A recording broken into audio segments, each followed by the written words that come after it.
Yeah, this your boy T Nash, and I got another dope video for y'all, man. 10 superstars who wrestled past their primes by WrestleMania. Should be a very entertaining video. Hey, I just got through watching SmackDown, so hey, I want to do a quick wrestling reaction. And I was debating whether or not I want to do other content. Like, I'm gonna still do my reactions, don't get me wrong, if y'all enjoy those and y'all still want me to do them. But I also want to try to get back into gaming. But I don't know if I want to do content on that or not. And as a part of me also wants to do wrestling content. I don't know how I do wrestling content, but I want to. You know what I'm saying? Because I love wrestling. I know have a lot of knowledge when it comes to wrestling. I pretty much watch every week, both SmackDown and Raw. So I don't know, man. Y'all let me know in the comment section what y'all think I should do, what y'all think your boy should do. Without further ado, man, make sure you like and subscribe, leave your boy some comments. Let's go ahead and get to this reaction. Oh. Maybe I shouldn't do 10 reactions. WWE wrestlers that wrestled way past their prime. Number 10, Kurt Angle. Kurt Angle is cited by many fans and fellow wrestlers as being one of the best bell-to-bell pro wrestlers of all time. Throughout the 2000s, Angle was incredible in the ring, but gradually over time, Angle's body began to give up, yet Angle refused to retire. Angle's matches during his final few years in TNA weren't at the quality fans or Angle wanted, and when Angle had one final run in WWE between 2017 to 2019, everything just seemed to fall apart. Angle had numerous matches against the likes of Chad Gable, Samoa Joe and AJ Styles, and all of these were vastly disappointing as Angle was clearly struggling to get through the respective match. When Angle eventually retired at WrestleMania 35, fans were officially ready to see Angle get put out of his misery, and the match with Baron Corbin highlighted that Angle should have called it a day a long time ago. Whilst these last few years weren't favourable to Angle, this ultimately didn't hinder his legacy one bit, as he was still beloved and celebrated by fans and his peers. It was just a case of everyone wanting Angle to ride off into the sunset with his aura and credibility intact. Number 9, The Big Show. A Big Show deserves all the credit in the world for delivering at a high level for years on end. Unfortunately, all good things must come to an end. And around 2014, the fan perception of The Big Show began to shift. Big Show's character and in-ring work regressed significantly, and this led to fans turning on him. WWE had a talented roster, yet Big Show was pushed based solely on his name and legacy, and his performances weren't justification for such a strong main event level push. To his credit, a few years into this shift in crowd response, he managed to get himself in insanely great shape, and some of his matches against Braun Strowman were some of the finest work of his entire career. The matches with Strowman would have been perfect to send Big Show off into his next chapter, but that wasn't the case. Big Show continued to wrestle, and even had matches in AEW which paled in comparison to his prior work. Recently, the Big Show had a match reuniting with his tag team partner in WWE, Chris Jericho, on the Jericho Cruise. Whilst this has been his only match in 2024, some fans may have found this one a hard watch.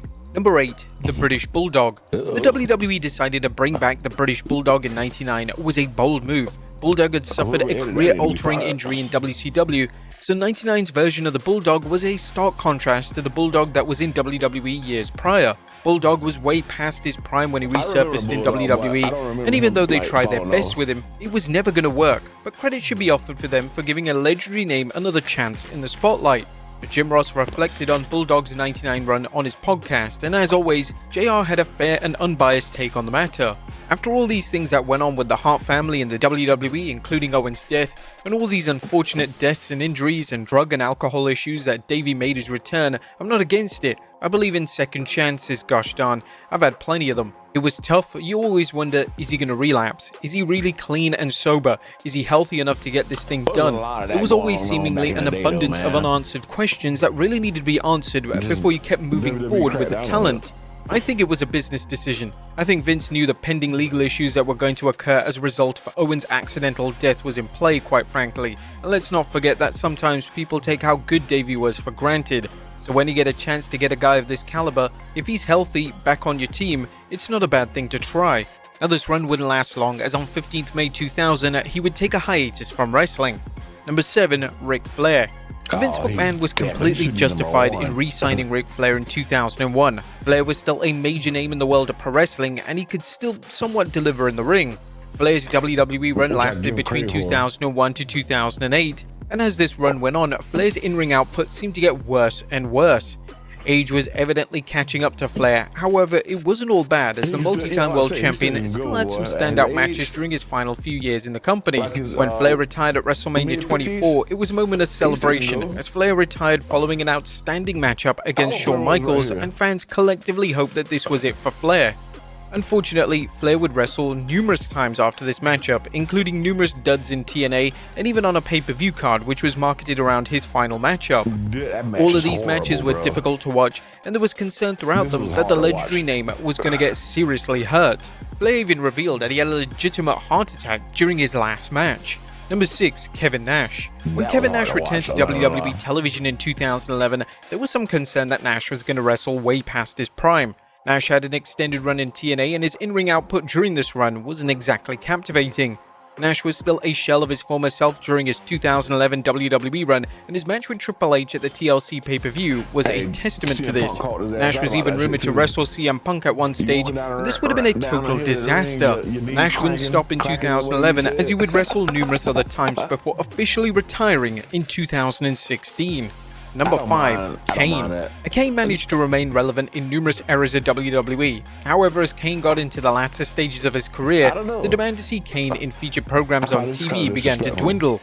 This lack of demand began to surface during his run as Corporate Kane, as Kane's matches were terrible and WWE had stripped away everything that made his character special. In recent years, the Devil's favorite demon has taken a step back from the squared circle in favor of focusing on his political career, which is the right move, as Kane's WWE work was noticeably impacting his legacy. Despite there being a lack of demand to see the former WWE champion wrestle again, Kane hasn't shut the door on having one more WWE match. This is what he had to say during an interview with PW Mania. "I'll always leave that door open. In WWE, we never say never. I don't know what will happen. I'll do some stuff here and there in the WWE. That's a part of me, and it's something I enjoy and want to do for the rest of my life. If it's something in the ring, I don't know. Maybe you have to ask Kane that question." Number 4. Hulk Hogan. Hulk Hogan was a name that just didn't know when to call it a day. Hogan had numerous opportunities to retire on top, yet he couldn't resist coming back for another run time and time again. Hogan's runs throughout the 2000s left a lot to be desired, as outside of some bright moments, Hogan was evidently struggling with his long-term injuries, and this limited his mobility in the ring. Hogan would even wrestle in TNA, which was an unpleasant visual to say the very least. Why Hogan felt the need to wrestle in the company was never clear, but it completely exposed Hogan and it never should have happened. Hogan last wrestled back in 2012 in a live event match for TNA, and believe it or not, Hogan has never officially retired.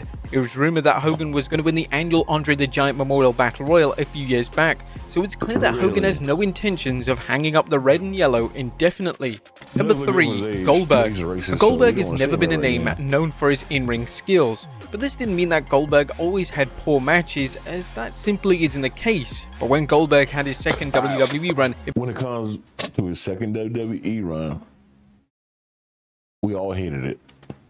Right? We get that he should have came in like special guests from time to time, spirited a couple of people, because he's very capable of doing that. But they had to limit his matches to like 5 minutes. You know what I'm saying? Probably less than that, because he really can't go. And then to have him win the championship against Bray Wyatt was crazy to me, bro. Crazy. I think that was worse than the actor who won in WCW. What's his name? I can't remember his name. It's been a while since I mentioned him. Well, he's been mentioned to me. But y'all know what I'm talking about. It had to be up there, bro. There's no way he should, like, don't get me wrong, dude was in great shape. He looked good for his age, but to not wrestle in years just to come back just because some Saudi motherfuckers want you? Come on, man. It became more obvious that Goldberg couldn't hang with the modern roster. Goldberg had the perfect reintroduction to WWE, as his match and subsequent squash of Brock Lesnar at 2016 Survivor Series marked a supposed iconic end to the character.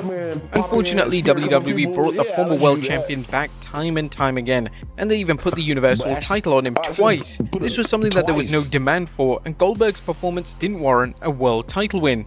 Goldberg had some true stinkers during this second run, and worst of them was his infamous match with The Undertaker. This was a match in which Goldberg dropped the dead man right on his head, and it was a miracle that both men were able to walk out of the ring. Goldberg has stated publicly that he's open to wrestling again, and whilst nobody can stop Goldberg from competing again, maybe it's time that he enjoyed his retirement in peace and stayed. Even then, I'll be like cool with him just popping in, spearing a couple people, and have it over with, bro. But just to like have him wrestle a match, no, hell no. Matter of fact, let him come in the ring against like some jobber, you know what I'm saying, like a Tozawa or somebody. Have him ring the bell and he just speared the shit out of Tozawa. I'd be cool with that. Stayed out of the squared circle.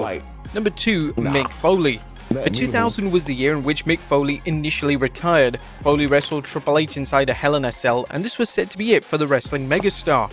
However, this initial retirement lasted a matter of weeks as Foley returned to be a key part of the build to WrestleMania 16. Following this reappearance, Foley wrestled numerous matches for the WWE that were unofficially labeled as retirement matches, and while some of these were all-time classics, some of them were sad affairs, with Foley wrestling names such as Carlito and Jonathan Coachman. Foley should have without a doubt stopped wrestling either following the 2004 Classic against Randy Orton or the 2006 Hardcore Masterpiece against Edge, but Foley just had the wrestling bug and couldn't resist carrying on. When Foley left WWE, he even wrestled several matches for TNA, and TNA in a baffling move even put their world title on him. Bear in mind, TNA had names such as Kurt Angle, AJ Styles and Samoa Joe on the roster, yet somehow they believed that Foley winning their world title was the correct move. Foley wrestling for years on end after it was time to call it a day hasn't really affected his legacy, as Foley is still an undisputed legend, yet his career would have had the perfect ending if the wrestling great just knew when to call it a day. And number 1, The Undertaker. WrestleMania 33 was a perfect night for The Undertaker to retire. The dead man had done everything in the industry, and now it was time for him to bow out in style. Ultimately, the match with Roman Reigns was so disappointing that he decided to have several more matches. Some of these were decent, yet unfortunately, some of them represented the worst work of his entire career, as he just couldn't deliver like he used to. The matches with Goldberg and the tag match against DX were matches the dead man no doubt wishes to forget. The Undertaker kept going until he had a match that was good enough to retire on, and this wasn't until 2020. In the aforementioned year, the dead man wrestled AJ Styles in an acclaimed Boneyard match, and the Undertaker as well as the fans believed that this was the right time and the exact moment for the Undertaker to bring his career to a close. I respect that. There you have it, folks. 10W. I don't know. I think he just had some bad matches with terrible people he was wrestling with. Like the Shane O'Mac one was, if I remember correctly, I thought he did all right in that one. But the Goldberg match, he definitely shouldn't wrestle Goldberg. I don't care how much the Saudi people are paying me to have their dream matches and whatnot. Dude, if he's going to pay anybody to wrestle The Undertaker for his last match, it should have been a Sting. Because Sting still looked good in AEW. You see, they didn't even mention him. I think he wrestled up to 60. You know what I'm saying? But that's a very good video, though, man. I get why it said a few people, but I don't agree with Kane. I think Kane retired at a great age, you know what I'm saying? He didn't really come back and even when he was like still in the WWE, he wasn't wrestling like that. He was like playing GM, you know what I'm saying? So I kind of I give him a pass on this one. But it's your boy T Nasty, man. I hope y'all enjoyed the video, man. Holla at your boy, and I'm out.